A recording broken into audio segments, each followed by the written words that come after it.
Titanic was a ship of dreams. It was a luxurious passenger liner that had never sailed before. Life on board looked extraordinary. People said the ship could not sink. They even claimed that not even God himself could sink it. That belief was wrong. Rose DeWitt boarded the ship with her mother and her fiancé. Her fiancé was a wealthy and arrogant man named Cal Hockley. Although the ship looked like a dream, it felt suffocating to Rose. She did not love Hockley. She had to marry him to save her family from economic and social ruin. On the outside, she appeared to be a perfect aristocratic lady. Inside, she only wanted to scream. Rose traveled in first class on the Titanic. The facilities were extremely luxurious. Many passengers, however, traveled in third class. They were treated with contempt. The Titanic prepared to depart. Jack Dawson was a poor young man. He played cards outside the ship. His opponents bet their third-class Titanic tickets. They lost. Jack won the game and obtained a ticket. He felt incredibly lucky. He had gained free passage on the most luxurious ship in the world. He called himself the luckiest man alive. Fate, however, had something very different planned for him. The Titanic set sail. Everyone on board felt excited. Life in third class was very different from life in first class. Jack remained enthusiastic. He stood at the bow of the ship with his friend. He felt like the king of the world. Rose had breakfast with her family and friends. She lit a cigarette. Hockley immediately put it out. His action showed his controlling and disrespectful nature toward Rose. Molly Brown was a newly wealthy woman. She did not receive the same treatment because she lacked noble lineage.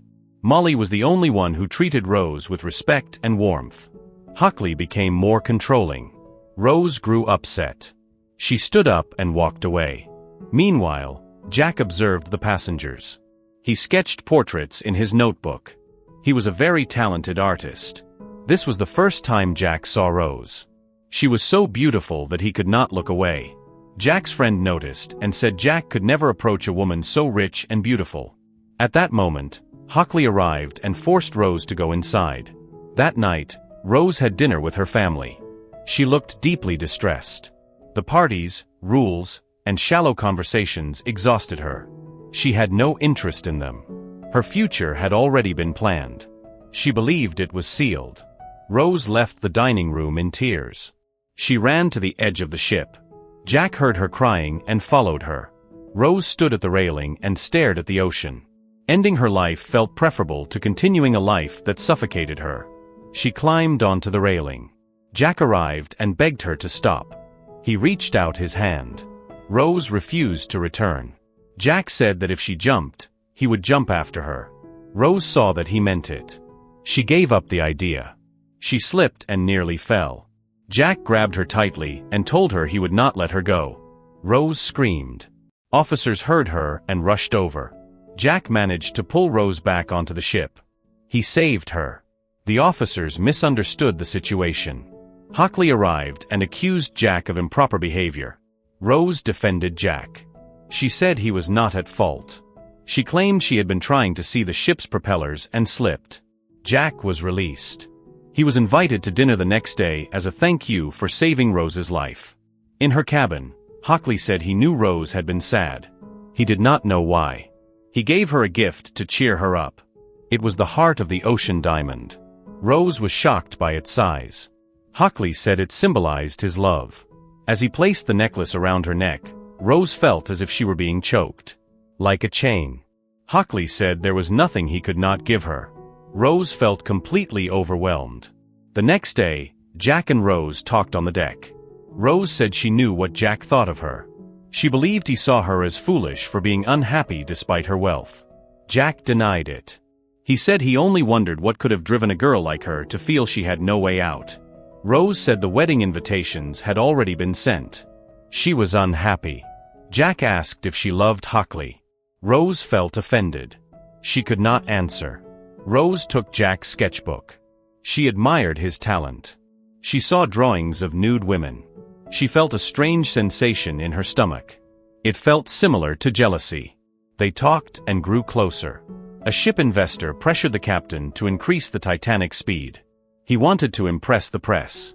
The captain hesitated to exceed the limits. The investor tempted him with promises of glory. The captain agreed. The decision brought him fame. It came for the wrong reasons. Dinner night arrived. Jack attended wearing an elegant suit. Molly Brown kindly lent it to him. Jack looked impressive. Rose arrived and made Jack fall even more in love. Rose looked at Jack with admiration. Jack welcomed her.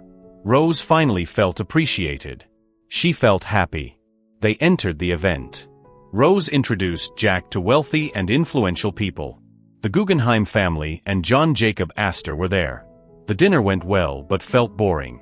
After it ended, Jack took Rose to a third-class party. Although Rose came from a wealthy family, she enjoyed the party greatly. They dance, sing, and have a great time. Rose has never felt this happy before. However, the next morning Hockley's assistant sees Rose with Jack in a third-class cabin. Hockley threatens Rose and tells her that she will never behave like that again. He slams the table and is about to hit her, but then leaves. Rose's mother agrees with Hockley. She forbids her daughter from seeing Jack again. She reminds Rose that all the money and fortune of the DeWitt family are gone and that only their name remains. If Rose does not marry Hockley, they will end up poor, have to sell everything, and work for a living. Her mother asks if Rose wants to see her working as a seamstress. She calls Rose selfish. Two important things are revealed here. Rose's mother is willing to force her daughter into a marriage she does not want in order to maintain a comfortable aristocratic life. In addition, even though she does not have a single penny, she still looks down on Molly Brown, the new rich woman. Rose's mother is selfish and elitist, focused on preserving her social status and privileges. This scene reveals the class struggle and hypocrisy of the upper class at the time. And although we may think these practices no longer exist today, they have simply changed form. Even now, some families still arrange marriages to preserve status and wealth. Later, Rose speaks with the Titanic's naval architect. He explains that they decided to install only half of the lifeboats required for an emergency because they would have looked unattractive and crowded the deck. The Titanic was a luxury ship. They also claim that the lifeboats will not be necessary because the Titanic is considered unsinkable. Rose and Jack meet again in secret. Rose tries to push him away, but Jack's words touch her heart. Jack tells her that even though she is eccentric and spoiled, she is the most wonderful and incredible woman he has ever known. He says he has nothing to offer her, but that he would spend his entire life with her. Rose knows in her mind that she should not continue this relationship, but her eyes reveal that her heart has already fallen completely in love. Rose leaves, but it will not be the last time they see each other. Jack stands on the deck, right at the edge of the ship. Rose arrives and tells him that she has changed her mind. Jack takes her hand, asks her to close her eyes, and guides her to the edge. He helps her step onto the railing and stretch out her arms. Rose opens her eyes and feels like she is flying. She feels free and believes her life can be beautiful. This scene is highly symbolic. The first time Jack and Rose met, she climbed onto the railing because she wanted to jump and felt she had no other options. However, with Jack, Rose does not need to jump over the railing to be happy. Even while staying on the ship, she can feel free and live a meaningful life. That was the last time the Titanic saw daylight. Rose invites Jack to her cabin. She asks him to draw her like one of the other women in his sketchbook. Rose undresses and wears only the diamond necklace around her neck. The jewel that once felt like it was choking her now becomes a source of empowerment. Rose poses and Jack draws every detail of her. Jack signs the drawing and writes the date April 14, 1912, the day the Titanic sank. They then explore the ship and spend time together like two people in love. Meanwhile, Hockley searches for his fiancée. He enters the cabin and finds the drawing Jack made of Rose. Rose deliberately left it for him, along with a farewell note. Rose tells Jack that when the ship reaches its destination, she will get off with him. At that moment, the ship's officers notice that they are heading straight toward an iceberg. They order the ship to turn, but it is too late. The Titanic strikes the iceberg. Everyone feels the impact. The iceberg is enormous, and water begins flooding the ship, starting from the lower sections. Passengers begin to sense that something is wrong, but the crew lies to them to avoid causing panic. Jack and Rose return to her cabin, but Hockley, Rose's mother, and several police officers are waiting for them. They accuse Jack of stealing the large diamond. To everyone's surprise, the diamond is found in Jack's pocket. However, it was planted there by Hockley's assistant to frame him. Rose is shocked. Jack insists that he did not do it and begs Rose to trust him. Rose does not know what to think. The police take Jack away and handcuff him in an office. Meanwhile, the ship's architect meets with the captain. He tells him that the Titanic will definitely sink. It is a mathematical certainty. They have about 1 hour to act. After that, the luxurious ship will be at the bottom of the ocean. The captain asks how many people are on board. He is told there are 2,200 souls. Remorse appears on his face. He turns to the investor who pressured him to increase the ship's speed and says that he will now have the headline he wanted. In a room, Hockley and Rose argue. Hockley insults Rose and slaps her. In the middle of the confrontation, the ship's crew enters and begins distributing life jackets. At that moment, the emergency becomes undeniable. Panic spreads. Lifeboats are launched and people are loaded onto them. However, for the sake of comfort, the boats are not filled to full capacity. As a result, even though there was space for only half of the passengers, the number of survivors becomes even smaller. As people were loaded into the lifeboats, the crew gave priority to first-class passengers. Third-class passengers were locked in so they would not take up space in the boats. This decision condemned many of them to death. Rose realized the ship was going to sink. She went to look for Jack. She found him in the ship's police office and managed to remove the handcuffs that chained him there. Meanwhile, the water level kept rising. The entire ship fell into chaos. Hockley tried to bribe an officer so he could board a lifeboat. The officer told him his money was now useless. No amount of money could save him from the inevitable. Hockley found Rose and Jack and told Rose to get into a lifeboat. Rose refused to leave Jack. Hockley said he had arranged for Jack to get into another boat. Jack assured Rose that he would be fine. Rose agreed.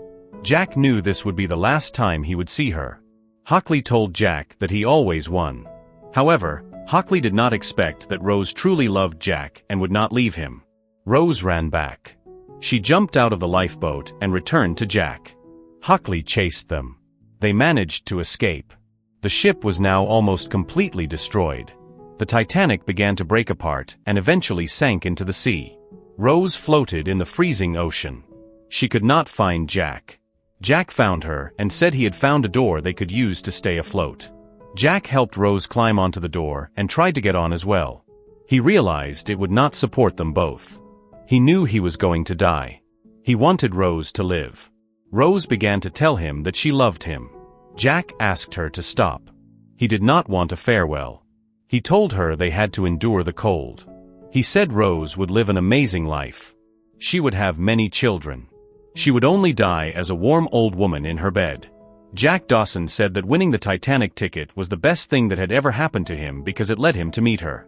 Jack made Rose promise to do everything she could to survive. Rose promised. Jack said, "Never let me go." Rose replied the same. They held hands and waited in the freezing water. A lifeboat returned to rescue survivors. However, it arrived too late. Many people had already died. Rose heard the boat and told Jack they had come to save them. She tried to wake him. She realized Jack was already dead. The icy water had frozen him. Rose cried and nearly gave up. She remembered the promise she made to Jack. She made the painful decision to let go of his hand. She said, "I will never let you go, at least in my spirit and in my memory." Rose fought with all her strength to stay alive. The people in the lifeboat found her and rescued her. We see Rose aboard a ship with the other survivors as they arrive in New York. Rose sees Hockley on the same ship. She hides from him. When they arrive in New York, officers ask her name. She answers Rose Dawson. She takes Jack's last name and leaves her old identity behind. We return to the present. Rose is now an old woman. She tells her story to the research team. Rose looks relieved after finally sharing her great love. She finds peace in her heart. Rose approaches the edge of the ship she is on. She stands at the railing, just as she once did with Jack. Memories and happiness flood her. She holds something in her hand. It is the diamond necklace. When Rose arrived in New York, she found the necklace in the pocket of her coat. She had kept it all this time. Rose throws the necklace into the ocean. She frees herself from the burden and feels light. Then we see Rose lying warm in her bed, just as Jack had said. Titanic teaches you that social status and wealth mean nothing when facing real danger. Love and humanity matter more than pride, rules, or class divisions. The film reminds you that arrogance and false confidence can cost many lives.